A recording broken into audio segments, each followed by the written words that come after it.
as told earlier that we had been to Raichur village. During the paddy harvesting season, we had been there many times. During one such visit, we met Murthy, who is also a farmer from the village, growing paddy on his 1-acre irrigated land. This season he saw that he could produce only 14 quintals of paddy.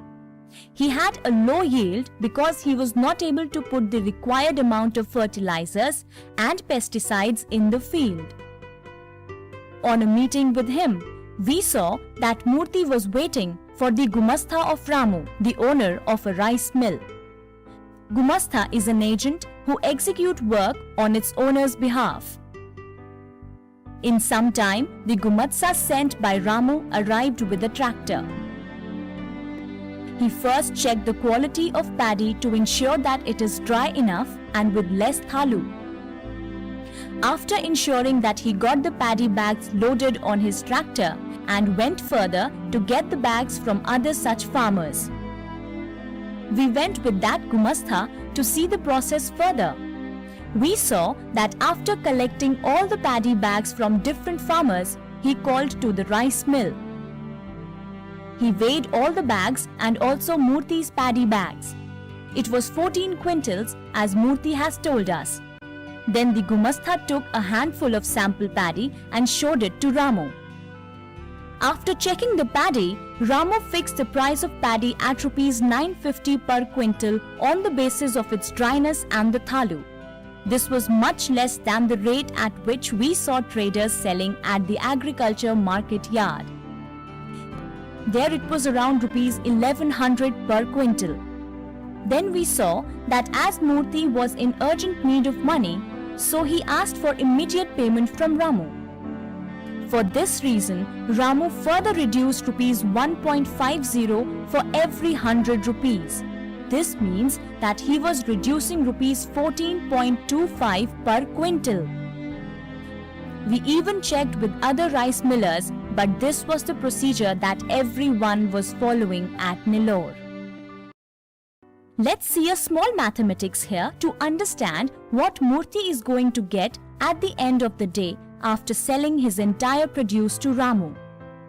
Murthy was having a total of 14 quintals of paddy. For this, Ramu fixed a rate of Rs 950 per quintal. Thus, Murthy will get a total sum of Rs 13,300 for the entire produce.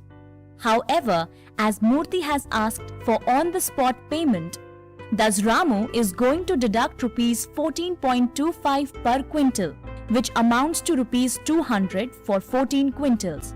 Thus, at the end of the day, the payment to be received by Murthy will be Rs 13,100. Had Murthy waited for next 15 days, then the commission for on-spot payment would not have been deducted. Now we were all wondering during the shoot of this documentary that when there is agriculture market yard, and why farmers like Murthy go and sell to the millers like Ramu, and that too for a far lower price as compared to AMYs. We further probed on this matter. Let's see what happens actually to the income of Murthy after Ramu deducts the borrowed money and the interest occurred on it. Murthy borrowed Rs 5,000 from Ramu. This was 4 months back that he borrowed. For these 4 months, Ramu charged an interest of Rs 400. So totally, the amount payable by Murthy to Ramu became Rs 5,400. Now, the amount due for paddy was Rs 13,100. So after deducting the borrowed sum of Rs 5,400, Murthy will be paid Rs 7,700. We noticed that many small farmers like Murthy borrow money for their farming related activities from rice millers or other money lenders. Then, in turn, they are forced to sell their produce at the price fixed by such money providers till they complete their loan repayment. During the course of completion of such repayment, we also saw that how these small farmers are also cheated by the money providers in terms of weighing and rating of paddy. Actually, the whole process is just a complete benefit to the rice mill owner. They are not only assured of the raw material supply for their mill, but also get the material at a price fixed by them, which is much lower than the market price. Now, the other part of the story is of the big farmers or the landlords. These people also provide money to the small farmers at their own terms. In this case also, the small farmers are supposed to sell the complete portion of the produce to them at the price fixed by these big farmers or the landlords. The question here is that what these people have to do with so much paddy when they also grow their own produce. We had another fact to learn here. We saw that big farmers or landlords collect all the produce from small farmers and also take their own produce collectively either to the agriculture market yard or to the town-based wholesale paddy merchants or to big rice mills. They have lots of profits this way by getting the best price in the market. For farmers, it is nothing but the piling debt every season. Farmers, on the other hand, borrow every season for many things. They are indebted to these landlords in many ways, like for cash borrowing or procuring seeds or taking tractors to plough their land or even borrowing water to irrigate their land. Thus, farmers at the end of the season have to sell all their produce to these landlords at the rate fixed by them. We also saw that such landlords also take care of the harvest of these small farmers to whom they have lent money. This is just to ensure that the harvest is good and they will recover their entire loan. Whole of this process prohibits the poor farmers to sell their produce at the higher rate in good markets. Again, in Raichur itself, we saw that there is another setup of selling the produce of paddy. It is selling the produce through brokers. One such farmer who was selling her produce through broker was Hema. She is a widow and takes care of the entire farming after her husband passed away. She owns 1.5 acres of land, and this year she is able to produce a total of 14 quintals from that. After keeping 7 quintals aside for her household consumption, she has set aside the other half of 7 quintals for sale. We got to know that Hema is a member of a self-help group. From there she has bought rupees 20,000 for cultivation purpose. Now, whatever she earns from selling her produce, she has to repay that loan from that. Next day, there was a broker in the village of a big rice mill. He approached various farmers to buy paddy from them. In the process, he saw Hema's paddy and after much bargain, fixed a price of rupees 1,000 per quintal. Then he weighed the bags and told that it is 6.5 quintals. On Hema's insist, he had to weigh those bags again in front of the S&G members, and then we saw that it was 7 quintals only, as weighed by Hema before.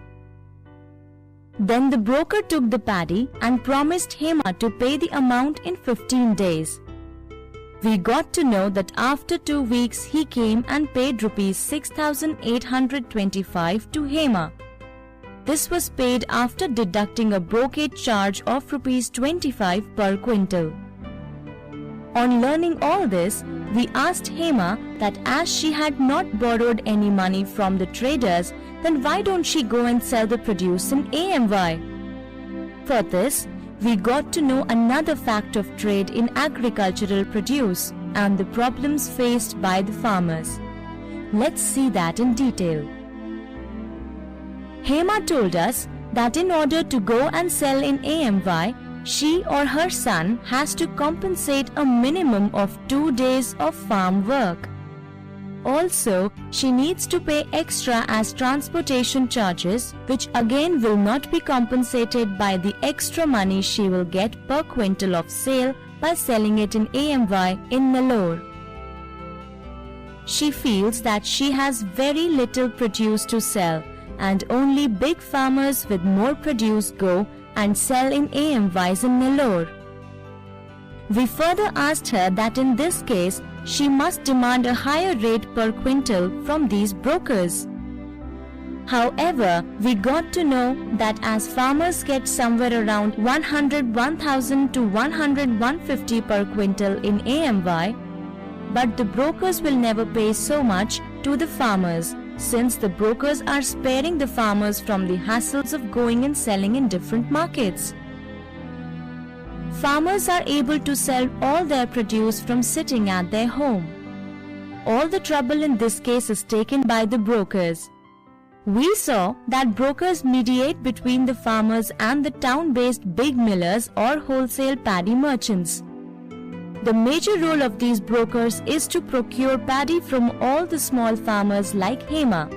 Surprisingly, these brokers neither have permanent shops nor any sheds or godowns to store this procurement. What these brokers do is that they visit various villages during the harvest season and negotiate with various farmers to buy paddy. Then they collect sufficient amount of paddy and inform the wholesale trader or the rice mill owner, who in turn are supposed to send money and vehicle for transportation. The brokers charge commission from both the farmers and the millers. Not only this, some brokers also act as money lenders to the farmers. Thus, by now it was clear to us that most of the paddy cultivated in Andhra Pradesh is sold in the markets, and a very little portion is kept by the farmers for their own use. It is seen that only small farmers keep a considerable amount of paddy for their own use. However, large farmers sell most of their produce in the market.